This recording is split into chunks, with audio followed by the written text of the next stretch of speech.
प्रातः स्मरणीय विश्ववंदनीय संतों के सम्राट सदगुरु कबीर साहिब जी के पावन चरण कमलों में वंदना करते हुए आइए हम सभी लोग सदगुरु कबीर साहिब जी के एक मार्मिक भजन पर हम चर्चा करें। सदगुरु कबीर साहिब जी आज के भजन में यह कह रहे हैं कि संसार में मनुष्य का सबसे बड़ा शत्रु यदि कोई है तो वो है कुबुद्धि, और यदि संसार में सबसे बड़ा मित्र कोई है तो वो है सुबुद्धि। इस कुबुद्धि सुबुद्धि कोई बाहरी बहनों का नाम नहीं है, हमारे अंदर की वृत्तियों का नाम है। एक वृत्ति है सुबुद्धि, जैसे सुबुद्धि कहते हैं शुभ सोचती है, और जहाँ शुभ सोच होती है वहाँ लाभ ही लाभ होता है। हम मकान के दरवाजे पर क्या लिखते हैं? शुभ लाभ। यदि शुभ सोचेंगे तो जीवन में लाभ होगा, और अशुभ सोचेंगे, कुबुद्धि के कारण अशुभ सोचते हैं आदमी, तो उससे क्या होती है? हानि। जीवन में हम विचार करके देखें कि हमारे जीवन में शुभ हो रहा कि अशुभ हो रहा। यदि अशुभ हो रहा है तो हानि ही होगी, और यदि शुभ हो रहा तो लाभ ही होगा। ये प्रकृति का नियम है, इस नियम को कोई बदल नहीं सकता। पूजा प्रार्थना से, दुआ तावीज से, झाड़ फूंक से, जंतर मंतर से, गंगा नहाने से, यज्ञ हवन कराने से, दान पुण्य करने से भी यदि हमने कोई अशुभ कार्य कर दिया है तो वो कटने वाला नहीं, मिटने वाला नहीं, उसका परिणाम तो भोगना ही पड़ेगा। कुबुद्धि के कारण से सास बहू में झगड़ा होता है।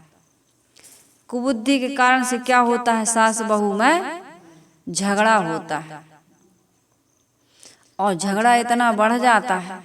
अब सास की भी कुबुद्धि, बहू को नहीं बोलना चाहिए, और बोलना चाहिए तो हितकारी बोलना चाहिए, अहितकारी नहीं।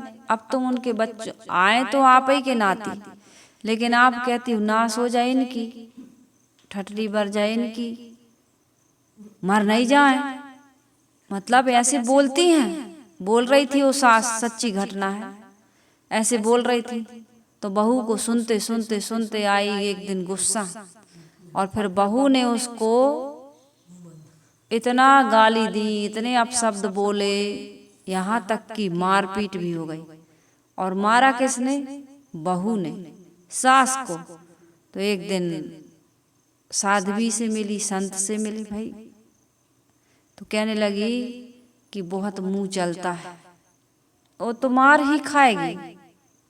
उसको बताया गया कि सास के ऊपर हाथ नहीं उठाना चाहिए, चाहे जितना भी हो, आपकी सास है, आपका ये धर्म नहीं बनता कि आप हाथ उठाएं या उसको अपशब्द बोलें। बोले जब तक नहीं मारूंगी, जब तक उसको नहीं सजा दूंगी, तब तक वो चुप भी तो नहीं होती। अब चुप है, तो हमने कहा इसका फल मिलेगा। कहती जब मिलेगा तब देखेंगे। क्या कहती है? जब मिलेंगे तब देखेंगे, जब फल मिलेगा तब देखा जाएगा। उस समय हमने कहा क्या देखोगे? उससे उस समय तो केवल भोगना पड़ेगा। कहीं जब जो होगा देखा जाएगा। तो आदमी क्या सोचता है कि आज चाहे जैसे हो, लूट लो, छीन लो, मार दो, भर लो कोठी और कर लो अपने मन का काम। यही तो हो रहा है। सहना नहीं जानता, सुनना नहीं जानता, विनम्रता, सरलता, निष्कपटता, सेवा, ये भाव नहीं आ रहा। आज नहीं सहोगे, सहने की आदत नहीं डालोगे, कल दुष्कर्मों का दुष्परिणाम आएगा, दुख मिलेगा, उस दिन तुम सहोगे नहीं? सहोगे, सहना पड़ता है। आज यदि हम कुबुद्धि का त्याग नहीं कर रहे हैं, कुकर्मों का त्याग नहीं कर रहे हैं, तो हमारे जीवन में परिणाम कैसा आएगा? इसलिए सदगुरु कबीर साहिब जी कह रहे हैं कि सावधान रहिए। इस कुबुद्धि के कारण से हमारे जीवन में कितने दुख आते हैं, इस पर बहुत सुंदर सुंदर उदाहरण और कहानियां अभी हम आपके बीच रखेंगे। पहले सदगुरु कबीर साहिब जी का ये भजन हम गा लेते हैं। सतगुरु कबीर साहब जी कह रहे हैं, कुमतिया दारुण नित ही लरे, कुमतिया दारुण नित ही लरे। ये दारुण है, ये क्या है, बड़ी दुख देने वाली है, कठोर है, भयंकर है। कुमति कुकर्म, आदमी के अंदर में ऐसी लत लग गई है कि वो न कुमति को त्याग पा रहा, न कुकर्म को त्याग पा रहा। दारुण, दारुण यानी दुख देने वाली, भयंकर, कठोर एक कुमति हमारे जीवन को नरक बना दी है। तो साहिब कह रहे, कुमतिया दारुण नित ही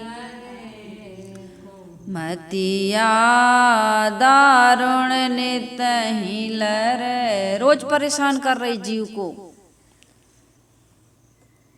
मांस खाने की आदत, शराब पीने की आदत, मन इंद्रियों को उत्तेजित करने की आदत, क्या क्या आदतें बना रखी हैं।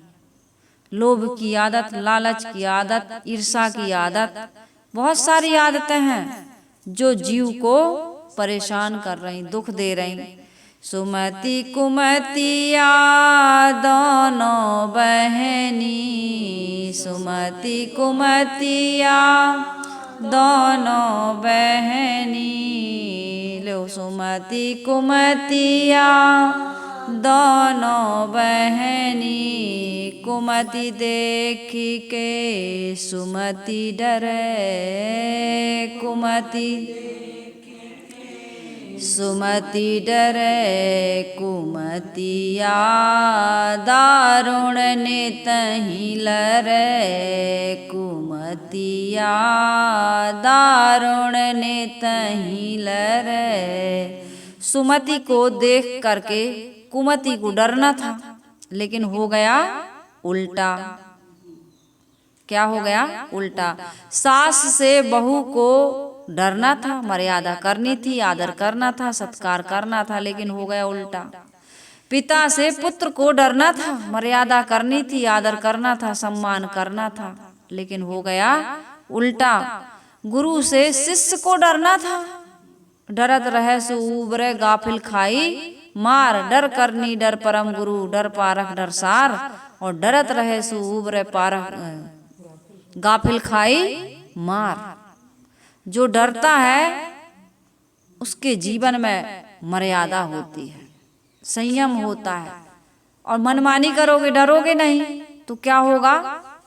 जो गाड़ी डर करके चलाता है, संयम से चलाता है, कंट्रोल में चलाता है, वो सुरक्षित मंजिल पर पहुंचता है। जो डरे ना, चला रहे हैं बिल्कुल हाई स्पीड पर, उसे डर ही नहीं है कि कंट्रोल कर पाएंगे कि नहीं कर पाएंगे, तो एक्सीडेंट होता है कि नहीं होता है। ये जितने हम सड़क दुर्घटनाएं लिख देते हैं, ये सड़क दुर्घटनाएं नहीं है, ये कहीं ना कहीं चाहे गाड़ी में किसी प्रकार का इफेक्ट है, आपकी गाड़ी को, या सड़क की कमी है, या फिर ड्राइवर की कमी है, इस कारण से दुर्घटना हुई। ऐसे ही नहीं भिड़ जाता है कोई। तो यहाँ पर मैं ये कह रही थी कि उल्टा हो गया। क्या हो गया? सुमति कुमतिया दोनों बहनी। सुमति और कुमति दोनों बहनें हैं, लेकिन कुमति को देख के सुमति डरे। आज उल्टा हो गया, सुमति डर रही है कुमति को देखकर। आज इस उल्टे काम को हमको क्या करना है? सीधा करना है। आज कुमति को डरवाना है। हमारे अंदर में इतने सद्गुण होना चाहिए, इतने सदाचरण होना चाहिए, सत्कर्म होना चाहिए, ऐसी सद्बुद्धि होना चाहिए कि कुमति आने से डरे। कभी कोई गलत विचार आ जाए, मन में ख्याल आ जाए, तो डर लगे, अरे हमारे ऐसे विचार कैसे हो गए, हमारे अंदर ये गलत विचार कैसे आ गए, और गलत विचार दूर भाग जाएं। ये होगा कैसे? इस भजन को आप सुनिए, समझिए। औषध लागे ना दुआ लागे, औषध लागे ना दुआ लागे, घूमी घूमी जैसे बिच्छू चढ़े, घूमे घूमे जैसे बिच्छू चढ़े। कुमतिया दारुण नित ही लरे कुमतिया, दारुण नित ही लरे। कितना कहूँ कहा नहीं माने, कितना कहूँ कहा नहीं माने। लाख जीव नित भक्ष करे, लाख जीव नित भक्ष करे। आदत जब बन जाती, कितना कहो कहा नहीं माने। घूम घूम जस बिच्छू चढ़े, कितना कहो समझ में नहीं आती बात। अब मैंने कहा कि नहीं लड़ना चाहिए, सास को नहीं कहना चाहिए, ससुर को, पिता को, पत्नी को, पति को, किसी को दुख नहीं देना चाहिए, उनके साथ अन्याय अत्याचार नहीं करना चाहिए, मर्यादा का उल्लंघन नहीं करना चाहिए। मर्यादा में रहे तब अच्छा लगता है। पैर की पायल गले में पहनोगे अच्छा लगेगा। यदि स्त्रियों के कपड़े पुरुष पहन ले और पुरुष के कपड़े स्त्रियां, तो अच्छा लगता है क्या? भारत की नारी कब सुंदर लगती है? जब पहने व्यवस्थित साड़ी। भारतीय नारी की पहचान क्या है? साड़ी और गले में मंगलसूत्र, माथे पे बिंदिया। यही तो भारत माता के चित्र में क्या देखते हो? सरस्वती माता का चित्र कैसा है? जीन्स पहनी है क्या? क्या पहनी है? आज की जो नारियां पहन रही हैं, क्या ऐसा इस प्रकार की हमारी देवी देवताओं के चित्रों को हो सकता है? भाई आधुनिक युग के लोग ऐसे भी कपड़े पहना दें देवी देवता, क्योंकि पहनाने वाले तो हम ही हैं और कोई पहनाने वाला नहीं है। तो मर्यादा में रहना चाहिए। कितना कहो कहा नहीं माने। जब आदमी बिगड़ जाता है, कुबुद्धि का भूत सिर चढ़ करके बोलता है, तो समझाने वाले की बातें असर नहीं करती। घूमी घूमी जस बिच्छू चढ़ जाता है ना किसी को, ऐसा कुबुद्धि का हमारे जीवन में दुष्प्रभाव, जिसका दुष्परिणाम आ रहा है, फिर भी हमें समझ में नहीं आ रहा। कितना कहो कहा नहीं माने। लाख जीव नित भक्ष करे। क्या ये जीव को मार करके रोज खा रहा? नहीं। लोगों को सताना, लूटना, दुखी करना, अपमानित कर देना, दंडित कर देना, ये सब क्या है? एक हिंसा है। हिंसा, वाणी से हिंसा कर रहे हो, मन से हिंसा कर रहे हो, विचारों से हिंसा कर रहे हो। तुम्हारी प्रत्येक क्रिया में दूसरे के लिए दुख है। लाख जीव नित भक्ष करे। साहब कहते कहें कबीर सुनो भाई साधो, कहें कबीर सुनो भाई साधो। यह विष संत के झारे झरे, यह विष संत के झारे झरे। कुमतिया दारुण नित ही लरे, कुमतिया दारुण नित ही लरे। कबीर साहब जी कह रहे इतना रोग हो गया, असाध्य रोग, इसकी कोई औषधि नहीं है। केवल संतों के झारे से ही वो ऐसा जहर चढ़ गया है कि अब वो जहर उतरने का नाम नहीं ले रहा। कौन झारेगा जहर? संतों से तो बहुत दूर हैं हम। हाँ, मंदिर चले जाते हैं, गुरुद्वारा चले जाते हैं, चारों धाम की यात्रा पर भी चले जाते हैं, बर्फानी बाबा के यहाँ चले जाते हैं, ज्योतिर्लिंगों के यहाँ चले जाते हैं, कई धामों में चले जाते हैं जहाँ झाड़ फूंक होती है, पर्चा खोलते हैं, लेकिन संत के पास नहीं जाते हैं। संत के पास नहीं जाओगे। हमारे एक भगत हैं यूपी में, उनकी बेटी बोली हम हरिद्वार जाएंगे। हरिद्वार गई। माता पिता की बड़ी सुंदर भावना, छोटी सी है बच्ची, अभी कितने साल की होगी वो? स्कूल शायद होगी 12-13 साल की, या ज़्यादा से ज़्यादा इतनी होगी 12-13 साल की, इसके अंदर भी हो सकती है। इससे ज़्यादा नहीं। उस बच्ची की इच्छा हम लोगों से मिले। हम लोग एक बार गए हैं, कहे हम हरिद्वार जाएंगे मम्मी, हरिद्वार घुमा लाओ, तो हरिद्वार ले गए। तो उनकी माँ ने बताया मुझे कि साहब जी, तीर्थों में केवल लूटने के लिए लोग बैठे हैं। काहे के लिए बैठे हैं? केवल लूटने के लिए। कोई सत्संग नहीं, कोई सत्चर्चा नहीं, कोई धर्म की, पुण्य की, परमार्थ की वहाँ रहनी आचरण दिखाई नहीं दे रही। केवल बिजनेस व्यापार चल रहा। हमको बड़ा दुख हुआ। हम एक आश्रम में भी गए, वहाँ भी हमको संयम साधना, सत्संग की चर्चा या उनकी रहनी आचरण से कोई ऐसी अच्छी प्रेरणा नहीं मिली। बहुत दुख हुआ साहब जी, बहुत दुख, कई बार कही। उस जगह जाने से एक आश्रम है, वहाँ गए तो हमें उनकी संतों की रहनी आचरण देख करके, उनकी दिनचर्या देख करके हमको बहुत दुख हुआ। ऐसा तो हमने किसी आश्रम में नहीं देखा जैसा उस आश्रम में देखा।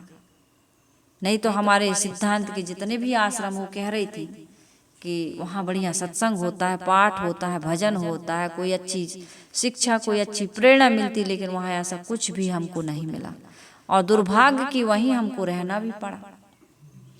तो इस प्रकार से यदि हमारे जीवन में दुर्गुण है, दुराचरण है, दुर्बुद्धि का एक दुष्प्रभाव हमारे जीवन में लोगों तक को दूषित कर रहा है, तो सदगुरु कबीर साहब जी कहते हैं कि ये जो हमारे जीवन में विष है, इसको कौन दूर करते हैं? संत। और संत के ही जीवन में असंयम हो जाए तो कहीं कोई बचने का उपाय है? इसलिए भाई, कर बंदगी विवेक की, भेष धरे सब कोय, सो बंदगी वही जान दे, जहाँ शब्द विवेक ना होए। तो हमें संतों का चयन भी सोच करके, विचार करके, समझ करके करना है। यहाँ मैं कह रही थी कि कुमतिया दारुण नितहि लरै, जीव को कुमति कुबुद्धि रोज दुख दे रही है। कहती चलो शराब के ठेके पे चलो, सुबह से शाम तक हमने इंतजाम कर लिया है, अब तो शराब चाहिए ही चाहिए। और शराब पीने वाले की क्या दशा होती है? धन का तो नाश होता ही है, स्वास्थ्य का भी नाश होता है, बुद्धि का भी नाश होता है, संबंधों का भी नाश होता है। संपत्ति भी गई, स्वास्थ्य भी गया, अच्छे संबंध थे वो भी गए, समझदारी भी गई, सब कुछ गया। कहते हैं एक शराबी था, शराब पी लिया, और शराब पी करके वो क्या कर रहा था? रास्ते रास्ते जा रहा था। अब शराब पी लिए तो उनको तो होश है नहीं कि हमने कितनी पी ली है और कैसे चल रहा है। शराबी का चलना कैसे रहता है? जैसे झूमता हुआ हाथी हो, है ना, कहीं पैर रखता है और कहीं पड़ता है।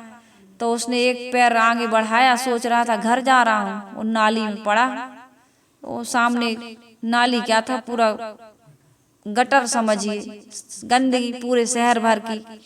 तो नाली में गिरे, तब होश तो है नहीं, बेहोश है। तो सुअर और कुत्ते का वो क्या है, एयर कूल्ड रेस्ट हाउस, सुअर तो वहीं रहता है गंदगी में। कभी कभी कुत्तों को भी देखो आप, गर्मी लगती तो भी उसी में गंदगी में, नाले में बढ़िया से आराम करते हैं। अब उनके लिए एसी की व्यवस्था नहीं है, तो उनके लिए वही एसी है। तो उन्होंने देखा, सुअर ने और कुत्ता ने, अरे हमारे यहाँ तो मेहमान पधारे। भाई उनकी जगह में आदमी गिरेगा तो वो तो यही समझेंगे हमारे यहाँ मेहमान आया। तो विचार किया कि भाई मेहमान आया है तो कुछ स्वागत होना चाहिए, जलपान व्यवस्था होनी चाहिए। तो सुअर तो सोचता ही रह गया, लेकिन कुत्ते ने उसको जलपान करा दिया। संत जन बताते हैं यही दशा होती है, कुत्ते मुंह चाटते हैं, पेशाब करते हैं, तो उसके ऊपर पेशाब कर दी। तो सुअर ने सोचा कि इसने तो जलपान करा ही दिया, मैं क्या करूं।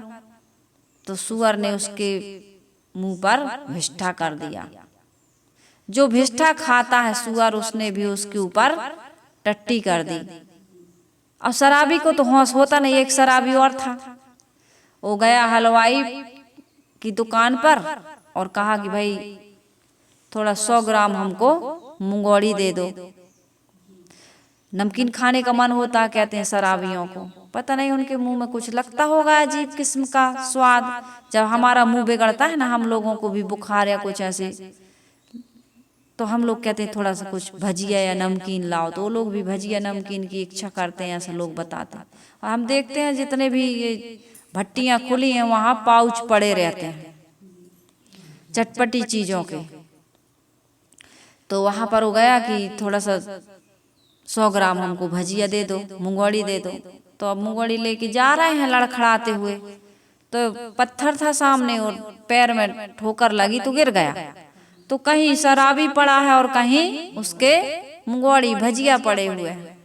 अब बेहोश पड़ा है, इतने में क्या हुआ, एक गधा आ गया तो भजिया तो खा गया उसकी मूंगवड़ी भजिया जो भी था, और वहां पर लीद कर दिया, टट्टी कर दिया। तो थोड़ी देर बाद होश आया तो टटोल के देख रहा है, अरे मेरे भजिया कहाँ गए। थोड़ा थोड़ा होश रहता है इन लोगों को। तो अनेक प्रकार के शराबी होते हैं, अनेक अनेक नशा होते हैं। शराब तो एक ही प्रकार की होती है, लेकिन लोगों की अलग अलग रिएक्ट होता है। कोई बड़बड़ाता है, कोई गाली देता है, कोई गाना गाता है। हम लोग छत्तीसगढ़ में थे तो एक आदमी शराब पीता था, आश्रम के बगल में उसका घर। अब कभी कभी गर्मी रहता, हम लोग सभी लोग छत पर भी जाएं तो शराब पी कर के गाना गाता था, और अब्बा कोई तो बताए प्यार होता है क्या, खूब जोर जोर से चिल्लाता था। जैसा मुझे हो गया सबको होता है क्या, खूब चिल्लाए, गाली दे। पता चल जाता था कि बढ़िया से शराब पिए हैं। तो उस शराबी को होश आया तो उसने टटोल करके देखा, ऐसे आंख बंद किए अरे मेरे भजिया कहाँ गए। तो खोज के उसने दोना में रखे और खाने लगा आंख बंद करके, नशा में तो था ही। तो गाली दे रहा। आजकल के हलवाई भी साले सब बेईमान हो गए, चोर हो गए, बदमाश हो गए। देखो ना मिर्ची है ना नमक है, कुछ भी नहीं, वो खा क्या रहा घोड़ा की गधा की लीद जो वहां पड़ा था वो खा रहा। अब उसमें कोई नमक मिर्ची मिला के देगा क्या, ऐसा हाल है। लेकिन शराब पीते हैं। शराब का नशा ऐसा, रोज सुबह पश्चाताप होता होगा, गिल्टी फील होती होगी, अपमानित होते हैं, पत्नी ही डांटती है, तरह तरह की बातें कहती, बेटा कहता है, बेटा भी अपमान कर रहा है, पत्नी भी अपमान कर रही, समाज में भी तुम्हारी निंदा हो रही है, स्वास्थ्य भी बिगड़ता जा रहा है, पैसे भी रोज बर्बाद हो रहा है। लेकिन साहब कहते कुमतिया दारुण नित ही लरे, जैसे ही नशा उतरा कि कहते फिर लाओ शराब। ओ मांस का हो चाहे इंद्रियों के किसी भी प्रकार के भोग की बात हो, ये केवल शराब के लिए में। मांस खाने वाले क्या करते हैं, यही तो मांस खाने वाले करते हैं। मांस खाने वाला कहते हैं 4 प्रकार के सुअर होते हैं। कितने प्रकार के सुअर, 4 प्रकार के सुअर होते हैं। एक सुअर कौन है, एक पहला सुअर मछली है भाई, जो जल की करे सफाई। जल में आप थूक दो, खकार दो, नाक छिनक दो, कुछ भी डाल दो, बच्चे की टट्टी साफ कर दो, मछली आके गप से खा जाती। केंचुआ खाएगी, कचड़ा खाएगी, जो दे दो जल में जो मिलेगा वही तो खाएगी। तो उसको खा रही है मछली को। पहला सुअर मछली है भाई, जो जल की करे सफाई। दूसरा सुअर मुर्गी है भाई, जो घर आंगन की करे सफाई। घर आंगन में घूर में जो पड़ा रहता है मुर्गी खा जाती है, मुर्गा खा जाता है। और तीसरा सुअर है भाई, जो मैदान की करे सफाई। सुबह सुबह का जलपान क्या होता है उसका, भिष्टा। और सुबह ही नहीं पूरा दिन वो भिष्टा ही खाता है, गंदगी ही खाता है। और चौथा सुअर मनुष्य है भाई, जो तीनों की करे सफाई। ये तीनों की सफाई, मुर्गी भी खा जाता है, मछली भी खा जाता है, मछली और मुर्गी का अंडा भूर्ण खा जाता है, सुअर सब खा जाता है। आज मांसाहार के कारण से संसार में कितने जीवों की हत्या हो रही। मुर्गी को कैसे टांग के ले जाते हैं, अंडा कैसे सजे रहते हैं दुकानों पर, देखते हो।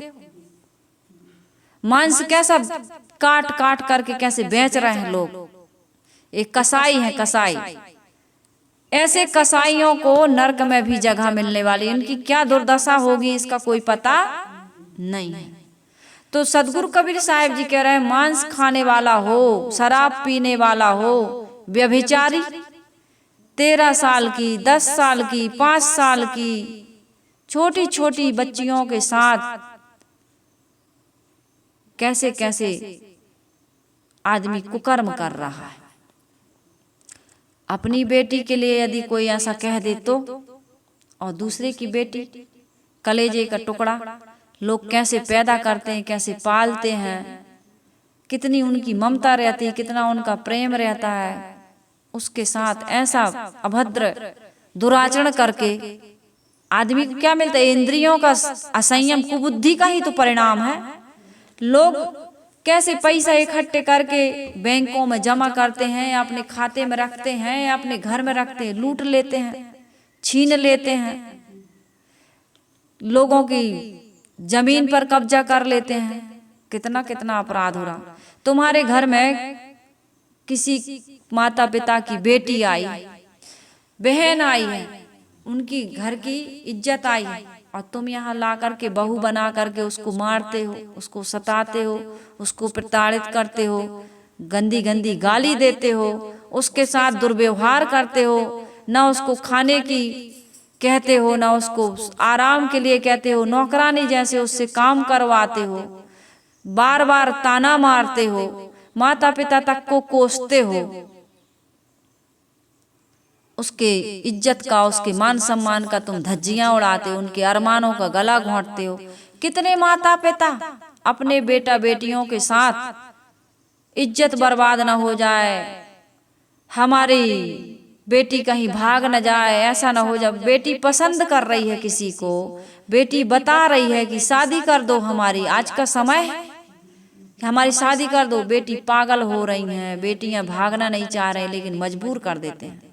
और अपने मन की शादी जहां करोगे वहां लाखों नहीं 50 लाख करोड़ों रुपया बर्बाद करने के लिए तैयार हो। बेटी कह रही हम अमुक लड़का से हम प्रेम करते हैं। प्रेम क्या करते हैं? दैहिक आकर्षण है। वैसे तो बेटियों को ऐसा करना नहीं चाहिए, बेटों को करना नहीं चाहिए, लेकिन आज की अब अंधी सोच आदमी की।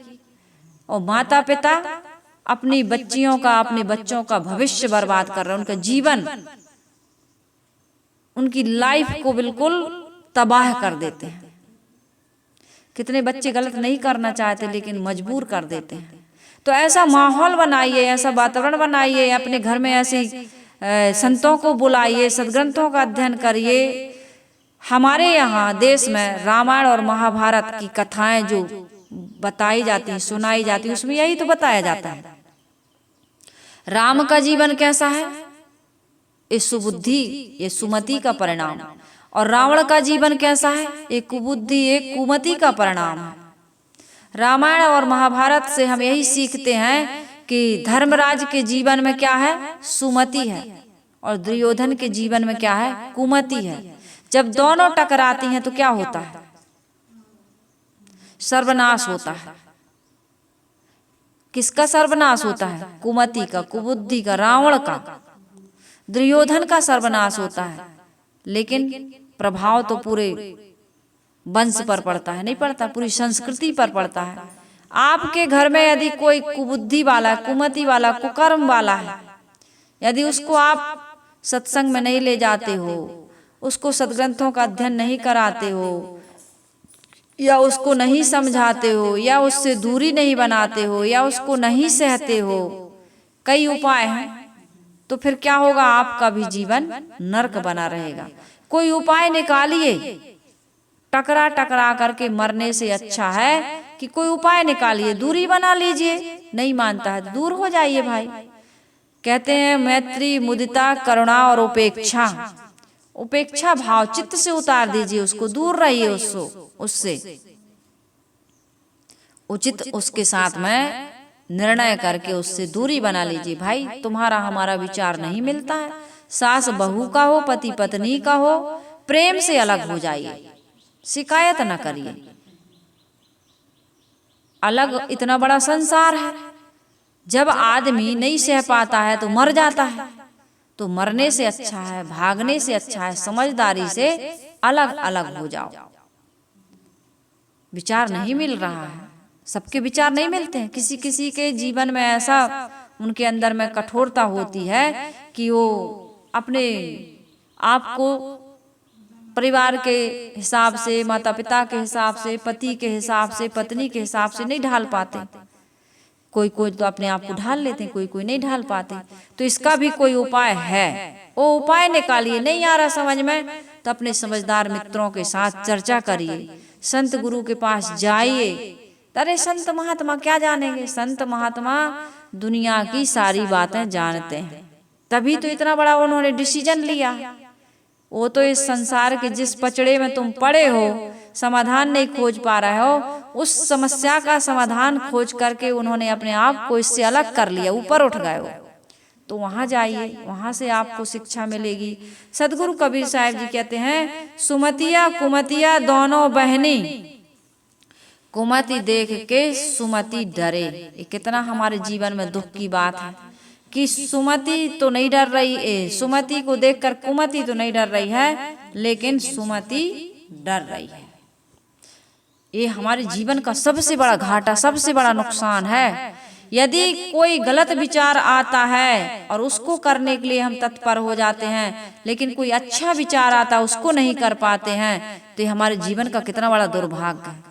मन में विचार आया कि दान करना चाहिए, पुण्य करना चाहिए, सेवा करनी चाहिए, सहयोग करना चाहिए, इंद्रियों पर संयम करना चाहिए, अब बूढ़े होने जा रहे हैं, साधना करना चाहिए, सत्संग में जाना चाहिए, गुरु पूर्णिमा का त्योहार आ रहा है, अब हमको गुरु के आश्रम चलना चाहिए, अब तो इस साल दीक्षा ले ही लेंगे, इस साल तो गुरु बना ही लेंगे। इसको विचार को रोक दिया, फ्लॉप कर दिया, नहीं अभी तो थोड़ा सा क्या कर दिया, डिले कर दिया, पेंडिंग में डाल दिया, अब देखते हैं अगले बार, इस बार तो नहीं जा पाए। ये मन में ये है कि यदि समय रहेगा तो जाएंगे, नहीं समय निकाल के जाएंगे, समय रहेगा तो जाएंगे नहीं, समय निकाल के जाएंगे। यदि संतों के यहाँ भंडारा करने की, एक व्यक्ति ने मेरे पास मैसेज किया था कि आपके विचार सुनते हैं बड़ा लाभ होता है, मन को बड़ी शांति मिलती है, घर का कलह कलेश दूर हो रहा है, हमारा मन होता है कि ऐसे संतों को रोज भंडारा कराएं। तो मन होता है तो कराइए, लेकिन इस विचार को हम दबा देते हैं। लेकिन मन होता है कोई गलत काम के लिए तो नहीं रोक पाते। तो यही कह रहे हैं, सुमति कुमतिया दोनों बहनी, अच्छे विचार भी मन में आते हैं और बुरे विचार भी मन में आते हैं। अच्छे लोग भी संसार में मिलते हैं, बुरे लोग भी संसार में मिलते हैं, लेकिन हम बुरे लोगों की संगत कर लेते हैं, बुरे विचारों को हम क्रियान्वित कर लेते हैं, लेकिन अच्छे विचार और अच्छे लोगों की संगत, इनको हम जीवन में धारण नहीं कर पाते। तो ये कितनी बड़ी हमारे जीवन की दुर्भाग्य की बात है। यदि कोई अच्छा विचार आ रहा है, अच्छे काम करने के लिए मन में संकल्प उठ रहा है, तो उसको करते रहेंगे तो क्या होगा, फिर जीवन में अच्छा ही अच्छा होगा।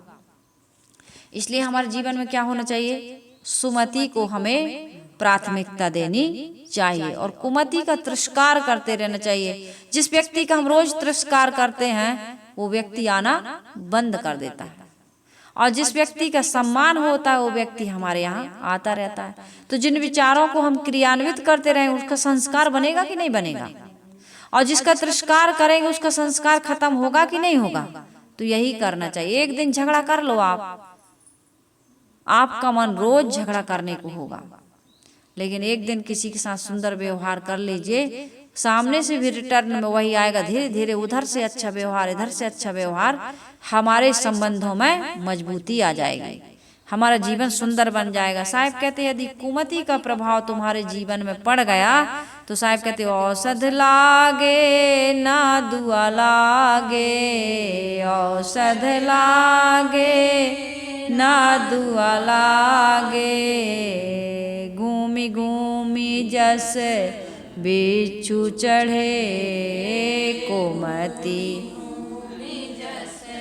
बिच्छू चढ़े कुमतिया, दारुण नितहि लरे कुमतिया, दारुण नितहि। जब बीमारी लग जाती है शरीर में, तो फिर एक बीमारी के साथ साथ कई बीमारी आती है कि नहीं आती। मतलब आपका यदि पैर टूट गया, एक उदाहरण दे रहा है, तो फिर आप कि हाथ पैर में और अलग से दर्द होने लगता है, घूम फिर नहीं पाते, चल फिर नहीं पाते, डाइजेशन भी खराब हो जाता है, एसिडिटी बनने लगती, कई बीमारियां हो जाती हैं। तो इसी प्रकार से साहब कह रहे हैं, यदि किसी के मन में नफरत हो तो सबसे अच्छी दवा क्या है, उसे शांति दी जाए, प्रेम दिया जाए, उसको ऐसे कोई उदाहरण दिए जाए, उसके साथ ऐसा व्यवहार किया जाए। लेकिन ऐसा नहीं हो रहा है। आदमी क्या कर रहा है, और उसके साथ में दुर्व्यवहार दुराचरण कर रहा है, घर में अशांति है, समाज में बैर है, मन में चिंता है, जीवन में दुख है। इस सब का परिणाम क्या है, जड़ बुद्धि, कुमति। सुमति का ये परिणाम नहीं है। सुमति का परिणाम तो होता है शांति, प्रेम, प्रसन्नता, मधुरता के साथ व्यवहार, बड़ा अच्छा लगता है। तो लाख उपाय कर लो, यदि कुमति बनी हुई है तो जीवन में शांति नहीं आएगी। ये मुकदमाबाजी होना, ये घर में दीवार उठ जाना, ये सब किसका परिणाम है, कुमति का ही परिणाम है। तो इस प्रकार से हमको क्या करना चाहिए कि कुमति का त्याग और सुमति का जीवन में आचरण करना चाहिए। कितना कहो कहा नहीं माने,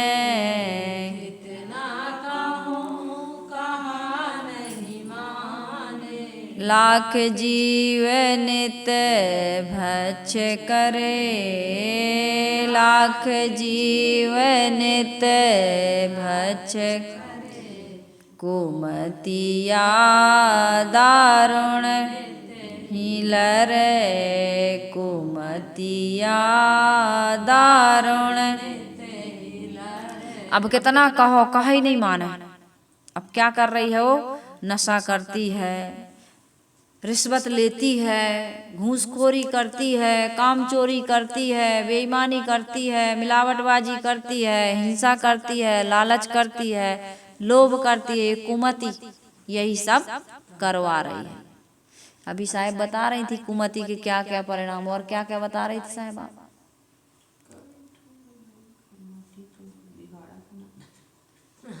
कुमति आदमी के लिए जीवन में बिगाड़ानंद का भी काम करती है। कितने लोग हैं जो बनाते नहीं, यदि सामने वाले का बन रहा है तो उसको बिगाड़ने पहुंच जाते हैं।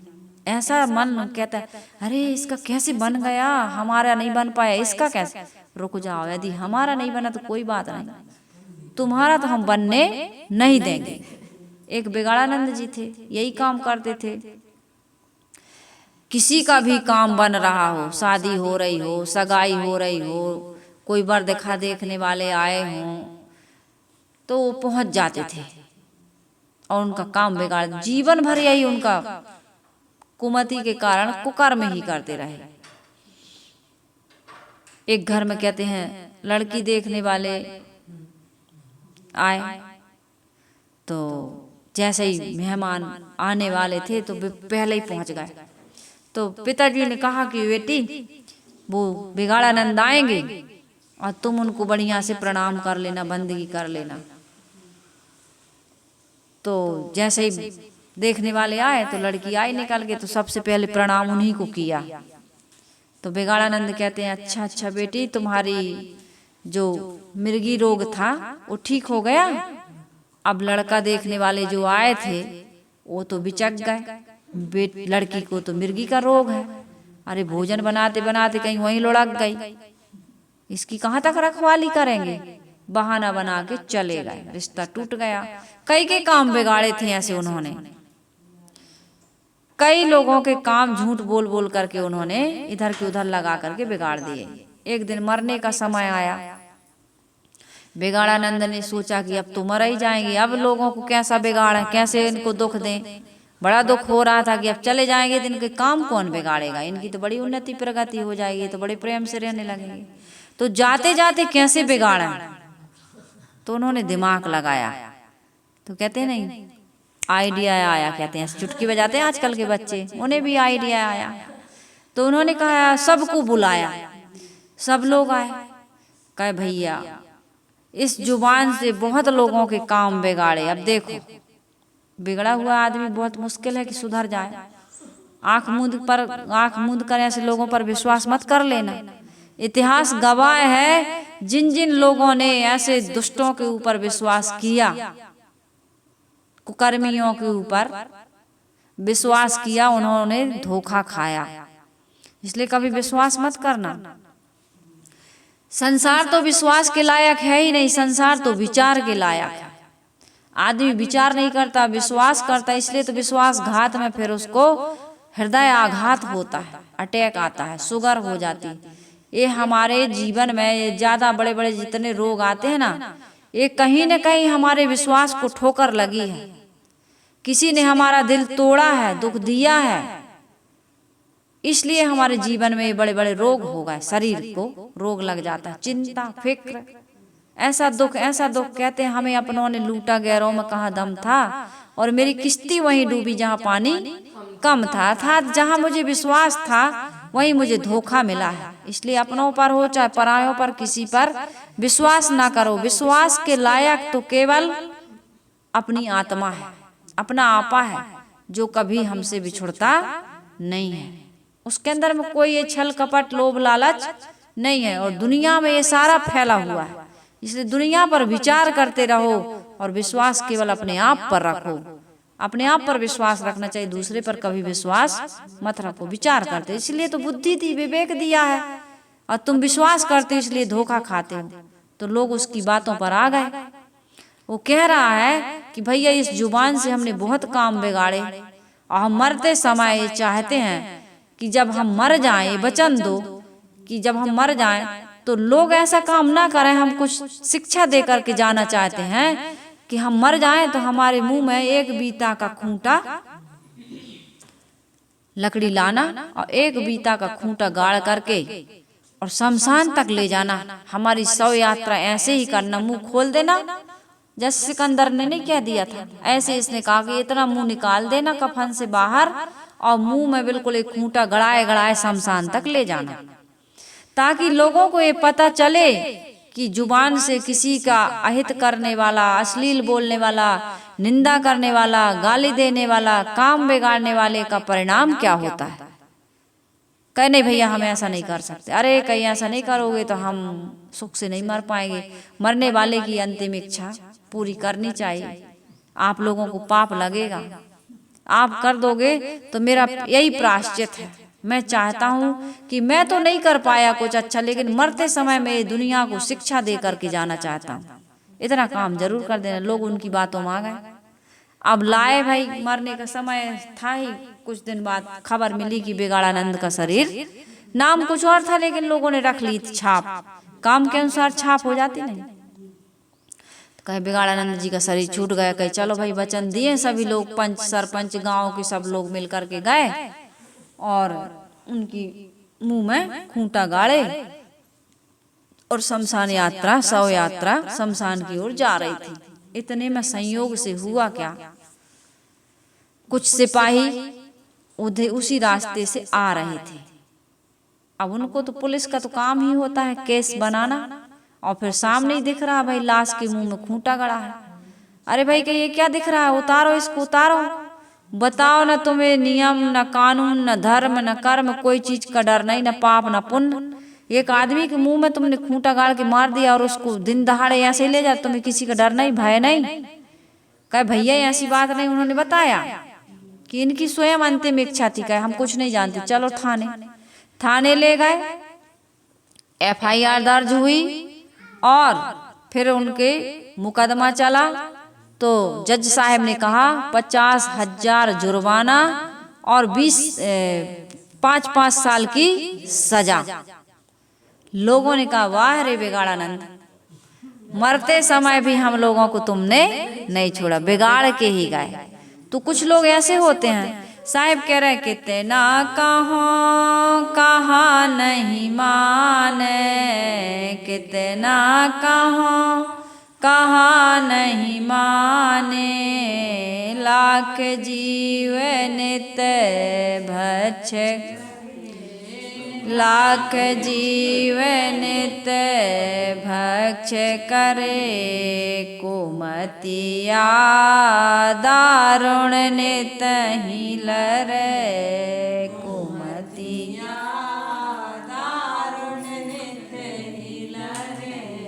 कहते हैं एक दादाजी अपने पोते को समझा रहे थे, बेटा जीवन में दो ही वृत्तियां काम करती हैं, एक सद्वृत्ति और एक असत वृत्ति, यानी एक सुमति और दूसरी कुमति, जिसको कहते हैं दैवी संपदा और आसुरी संपदा हम हमारे अंदर में है। तो दादाजी समझ रहे थे कि बेटा दो भेड़िया थे। कहा कि दो भेड़िए थे? कहे हाँ, एक का नाम था कुमति और एक का नाम था सुमति, और दोनों झगड़ा कर रहे थे। तो पोता ने कहा कि दादाजी जीता कौन? जब दोनों लड़ते हैं तो कौन जीतेगा आप बताओ। पहले ही से आदमी कहते हैं ना, मैच में भी लगा लेते हैं कि ये जीतेगा ये जीतेगा। तो बड़ी जिज्ञासा हुई बच्चे को, कहा दादाजी जीतेगा कौन? तो कहा बेटा जिसको रोज खुराक मिलेगी वही जीतेगा। भाई दो भेड़िया हैं, जिसको रोज खुराक मिलेगी वही जीतेगा। यदि तुम सुमति को जिताना चाहते हो तो उसको खुराक दो। क्या खुराक दो? सद्गुण की खुराक दो, सत्संग की खुराक दो, सत्संग की खुराक दो, अच्छे सदग्रंथों की खुराक दो, विवेक विचार की खुराक दो, अच्छी संगति की खुराक दो, तभी तो वो जीतेगा। और कहीं तुम नशा की खुराक दे रहा है, दुर्व्यसन की खुराक दे रहा है, दुराचरण की, लड़ाई झगड़ा की खुराक दे रहा है, ईर्षा क्रोध मान छल की खुराक दे रहा है, हिंसा हत्या व्यभिचार की खुराक दे रहा हो, गाली निंदा झूठ की खुराक, जितने भी दुष्कर्म है उसकी खुराक दे रहा हो, तो कौन जीतेगा? कुमति वाला भेड़िया जीत जाएगा। तो हम सबको किसको जिताना है? सुमति को जिताना है। तो इसके लिए रोज सत्संग करते रहिए, सदग्रंथों का अध्ययन करते रहिए, अच्छे लोगों की संगत करते रहिए और सत्संग करते रहिए। सदगुरु संतों के पास आते जाते रहिए, उनको बुलाते रहिए। साहेब अंत में कह रहे हैं, कहें कबीर सुनो भाई, कहें कबीर सुनो भाई साधो, यह विष संत के झारे झरे, यह विष संत के झारे झरे, कुमतिया दारुण नितहि लरे, कुमतिया दारुण नितहि लरे, कुमतिया दारुण नितहि लरे, कुमतिया दारुण नितहि लरे। सदगुरु कबीर साहब जी कहते हैं, हे भाई संतो सुनो। हम सबको संत कह रहे हैं। कबीर साहब क्या कह रहे हैं? हम सबको संत कह रहे हैं कि भाई कुमति को दूर करने वाला संत ही है। इसलिए क्या करो, यह विष संत के झारे झरे, जितना भी मैंने दोष दुर्गुण अभी बताया है, क्या है? विष है हमारे जीवन का। तो ये इस विष को दूर कौन करेगा? संत करेंगे। संत ही झाड़ सकते हो, और कोई झाड़ नहीं सकता। इसका मंत्र संत के ही पास है। यदि संतों की संगत, सज्जनों की संगत नहीं करोगे और उनके बताए रास्ते पर नहीं चलोगे, डॉक्टर के पास रहो लेकिन संयम परहेज ना करो, दवाई ना खाओ, तो रोग ठीक होगा नहीं।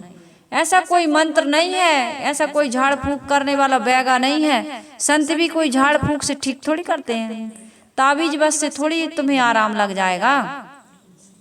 संत ने ये ताबीज इसलिए बांध दिया, ये कंठी इसलिए दे दी कि तुम्हारे गले में लटकी रहे, याद रहे कि हमने गुरु बनाया है और गुरु ने कुछ ज्ञान दिया है।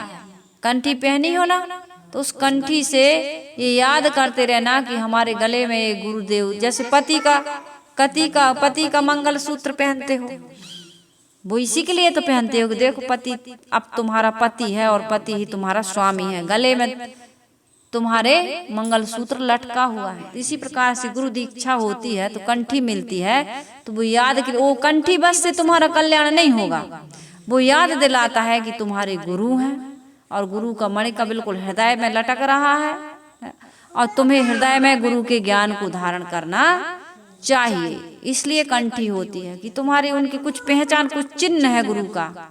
अब तुमको उस चिन्ह के द्वारा अपने जीवन को बदलना है, उनकी शिक्षा, उनकी रहनी, उनके आचरण से अपने जीवन को निर्मल पवित्र बनाना है। तो हम सब का जीवन निर्मल पवित्र बने, इन्हीं शुभकामनाओं के साथ हमें कबीर आश्रम देवरी चैनल से जुड़े हुए सभी श्रोता बंधुओं से निवेदन करते हैं कि इस चैनल को आप यदि सुनते हैं, इससे कोई लाभ हो रहा है तो इसको सब्सक्राइब करवा लें और वीडियो को आप लाइक करिए, दूसरों तक शेयर करिए और सबसे बड़ी जिम्मेदारी अपने जीवन को परिवर्तित करिए। सत्कर्म, सद्गुण, सदाचरण, सदरहनी के साथ अपने जीवन को निर्मल पवित्र बनाकर आत्म कल्याण का काम करिए। इन्हीं शुभकामनाओं के साथ आइए हम सभी लोग गुरु की वंदना कर लेते हैं। वंदन है गुरुदेव तुमको, वंदन है गुरुदेव, वंदन